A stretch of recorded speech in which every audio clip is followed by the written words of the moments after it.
राम जन्मभूमि तीर्थ क्षेत्र ट्रस्ट में हलचल तेज है। चंपत राय के इस्तीफे के बाद घटनाक्रम में तेजी से बदलाव देखने को मिल रहे हैं, लेकिन हर किसी के जहन में यही सवाल उठ रहा है कि चंपत राय को इस्तीफा देने में 10 दिन का समय क्यों लग गया और 10 दिन के बाद इस्तीफा कैसे हुआ, इसके पीछे की पूरी कहानी क्या है, यानी इस्तीफे की इनसाइड स्टोरी। खबरों के मुताबिक चंपत राय के इस्तीफे की पटकथा लखनऊ या दिल्ली नहीं बल्कि हरिद्वार में लिखी गई। इसके पीछे एक बड़ी कहानी भी छिपी हुई है। जी हां, अंदरूनी कहानी, जिसके केंद्र में आरएसएस, विश्व हिंदू परिषद, पीएम मोदी और सीएम योगी जैसे बड़े दिग्गज भी हैं। और अब क्या चंपत राय की गिरफ्तारी भी होगी, यही सबसे बड़ा सवाल है। नमस्कार, थर्ड आई देख रहे हैं आप, मैं हूं नवेंदु और आज के इस वीडियो में आपको बताऊंगा चंपत राय के इस्तीफे की इनसाइड स्टोरी। साथ ही चंपत राय के बारे में आपको बहुत सारी बातें बताऊंगा। इस्तीफे के बाद चंपत राय का क्या होगा? क्या एसआईटी करेगी चंपत राय को गिरफ्तार? 10 दिन बाद क्यों हुआ चंपत का इस्तीफा? राम मंदिर चढ़ावा चोरी पर नया खुलासा। श्री राम जन्मभूमि तीर्थ क्षेत्र के पूर्व महासचिव चंपत राय बंसल और ट्रस्टी अनिल मिश्रा के इस्तीफे के बाद पूरे प्रदेश में, देश में माहौल गर्मा गया है। इसकी स्क्रिप्ट 8 दिन पहले हरिद्वार में लिखी गई। दरअसल बीएचपी की 18 और 19 जून को हरिद्वार में बैठक थी। इसमें अयोध्या से चंपत राय और गोपाल राव शामिल हुए थे। जी हां, विश्व हिंदू परिषद की बैठक में हरिद्वार में। जानकारी के मुताबिक आरएसएस के सर कार्यवाह दत्तात्रेय होसबोले ने इस बैठक के दौरान दोनों से राम मंदिर चढ़ावा चोरी की जानकारी ली। चढ़ावे के हिसाब किताब में हेरा फेरी को लेकर दोनों को जमकर फटकार भी लगाई। बैठक के बाद चंपत राय पर दबाव बढ़ने लगा। संघ के बड़े पदाधिकारियों ने उनसे दूरी बना ली। 19 जून को सीएम योगी अयोध्या दौरे पर गए थे। उस दिन चंपत राय को योगी आदित्यनाथ के कार्यक्रम से दूर कर दिया गया, मंच पर नहीं जाने दिया गया। लगातार किरकिरी और बढ़ते दबाव को देखकर चंपत राय और अनिल मिश्रा ने आखिरकार शुक्रवार को अपना इस्तीफा दे दिया। ट्रस्ट के अध्यक्ष महंत नृत्य गोपाल दास को इस्तीफा सौंप दिया। 7 जून को राम मंदिर में चढ़ावा चोरी का मामला सामने आया था। इसके 18 दिन बाद ट्रस्ट के 8 लोगों पर एफआईआर हुई। इसमें ट्रस्ट के बड़े चेहरों के नाम नहीं थे। इसको लेकर सोशल मीडिया पर किरकिरी होने लगी। विपक्षी पार्टियों के लोग बयानबाजी करने लगे कि बड़े लोगों को बचाया जा रहा है, सरकार जानबूझकर बचा रही है। चंपत राय के पास आरएसएस और विश्व हिंदू परिषद के बड़े नेताओं के फिर फोन जाने लगे। कुछ नेताओं ने उन्हें इस्तीफा देकर मामला शांत करने की सलाह दी। इसके बाद चंपत राय ने शुक्रवार सुबह पूजा पाठ किया, फिर मणि रामदास की छावनी में पहुंचे। ट्रस्टी डॉक्टर अनिल मिश्रा को भी बुलाया और सुबह 11 बजे दोनों ने ट्रस्ट के अध्यक्ष महंत नृत्य गोपाल दास जी महाराज को अपना इस्तीफा सौंप दिया। इसकी पुष्टि दैनिक भास्कर ने की। चंपत राय के इस्तीफे के 5 बड़े कारण। पहला, शुरुआती जांच में भूमिका पर सवाल। चढ़ावा चोरी की जांच के लिए बनी एसआईटी की शुरुआती जांच में दान, चढ़ावे और प्रबंधन से जुड़े मामलों में अनियमितताओं के संकेत मिले। चंपत राय भी संदेह के दायरे में आए। एफआईआर और गिरफ्तारियों से बढ़ा दबाव। एसआईटी की रिपोर्ट के आधार पर पुलिस ने 8 नामजद आरोपियों के खिलाफ एफआईआर दर्ज की और उन्हें गिरफ्तार कर जेल भेजा।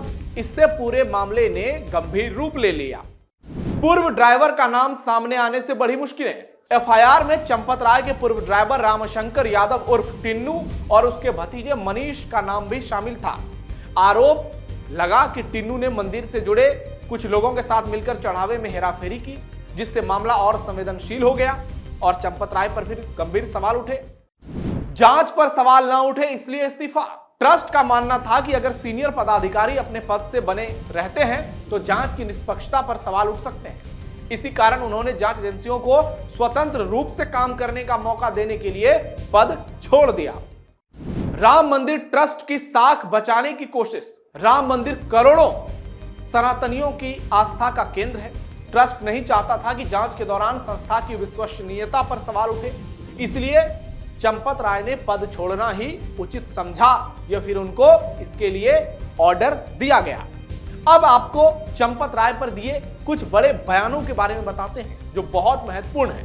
पहला, यति नरसिंहानंद गिरी महाराज का बयान है जो कहते हैं कि चंपत राय अपने लिए काम नहीं करते बल्कि संगठन और समाज के लिए काम करते हैं। चंपत राय अपनी संस्था के हित में कार्य करते हैं और लोगों के लिए समर्पित भाव से काम करते हैं। दूसरा बयान वीएचपी के इंटरनेशनल प्रेसिडेंट आलोक कुमार का है। वो कहते हैं चंपत राय या अनिल मिश्रा के खिलाफ जो भी बातें कही जा रही है वो सही नहीं है।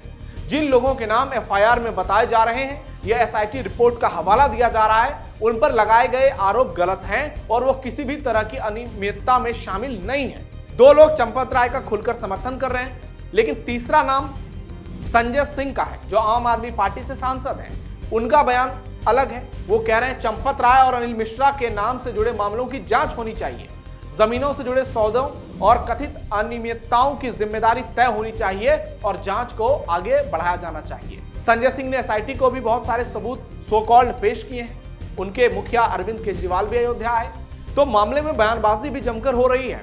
अखिलेश यादव भी बोल रहे हैं, योगी आदित्यनाथ करारा जवाब दे रहे हैं। इसी बीच जांच भी चल रही है।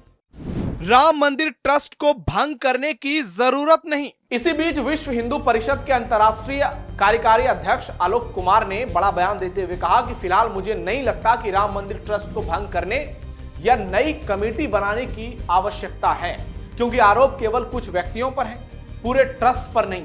आलोक कुमार ने साफ कहा है कि इस पूरे मामले में सबसे जरूरी मंदिर की व्यवस्थाओं में सुधार करना है। सभी प्रक्रियाओं में आधुनिक तकनीक, उपकरण और निगरानी व्यवस्था अपनाई जानी चाहिए ताकि भगवान श्री राम की संपत्ति सुरक्षित रहे, श्रद्धालुओं को बेहतर सुविधाएं मिले और मंदिर का संचालन पूरी पारदर्शिता के साथ हो। एसआईटी जांच और एफआईआर पर उठ रहे सवालों के जवाब में आलोक कुमार ने कहा, मैंने एफआईआर देखी है जिसमें पूरे मामले की व्यापक जांच का उल्लेख है, जिक्र है।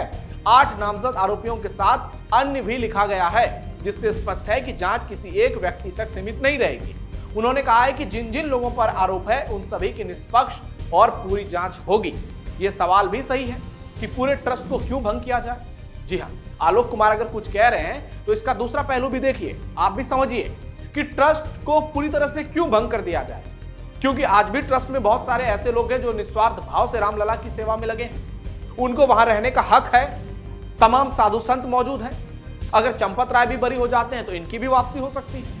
इस पूरे मामले में चंपत राय का नाम सबसे ज्यादा केंद्र में है, लेकिन सवाल यही है कि जो लोग निर्दोष हैं, जिन्होंने रामलला के साथ कोई गद्दारी नहीं की है, जैसे कि ट्रस्ट के अध्यक्ष महेंद्र नृत्य गोपाल दास जी महाराज, जिनकी बहुत बड़ी भूमिका रही है राम मंदिर निर्माण में, वो अपने पद पर बने रहेंगे, ऐसा बड़े बड़े लोगों का दावा है। मांग तो यह भी उठ रही है कि किसी एक को सीईओ बना दिया जाए।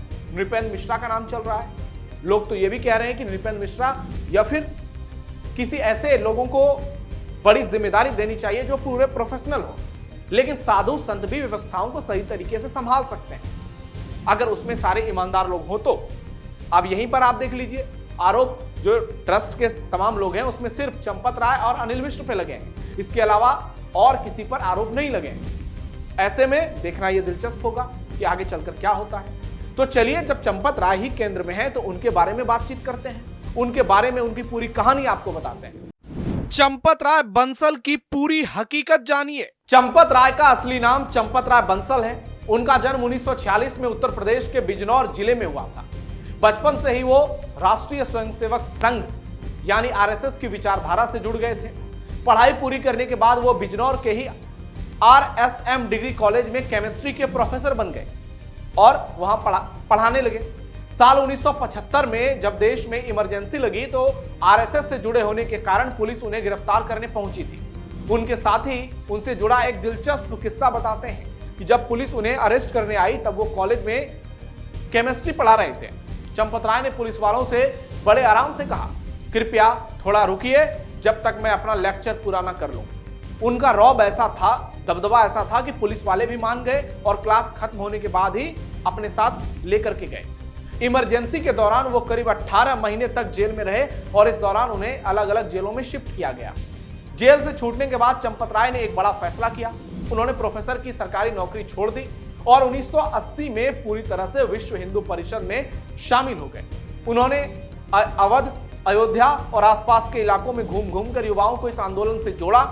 राम मंदिर को लेकर सालों तक कोर्ट में जो कानूनी लड़ाई चली उनमें चंपत राय का रोल बहुत बड़ा था। उनके पास पुरानी किताबें, डॉक्यूमेंट्स और सबूतों का इतना बेहतरीन कलेक्शन था कि वो हिंदू पक्ष के वकीलों को कोर्ट में पेश करने के लिए पक्के सबूत और कागजात ढूंढ ढूंढ कर देते थे। वो 6 दिसंबर 1992 की घटना में भी सीधे तौर पर शामिल थे और तब से लेकर आज तक राम मंदिर निर्माण की हर छोटी बड़ी रणनीति और लॉजिस्टिक को संभालने में उनकी भूमिका बहुत बड़ी रही है। यानी चंपत राय राम मंदिर के लिए लड़े, पूरा जीवन खपा दिया, लेकिन आज वो सवालों के घेरे में है। ऐसे में जांच होने तक का इंतजार कर लेते हैं, उसके बाद फिर इस पर जो नया मामला सामने आएगा, फिर जो बयान, जो आरोप लगाए जा रहे हैं वो प्रमाणित होगा, वो सही है या गलत, दूध का दूध पानी का पानी हो जाएगा। अब आखिरी सवाल यह है, क्या चंपत राय की गिरफ्तारी होगी? ऐसे में उसके लिए पहले एफआईआर की जरूरत है। अगर चंपत राय पर एफआईआर होती है तो फिर गिरफ्तारी भी हो सकती है। इसलिए इंतजार करना पड़ेगा जांच को लेकर, आगे चलकर क्या कुछ होता है। फिलहाल के लिए थर्ड आई में इतना ही। धन्यवाद।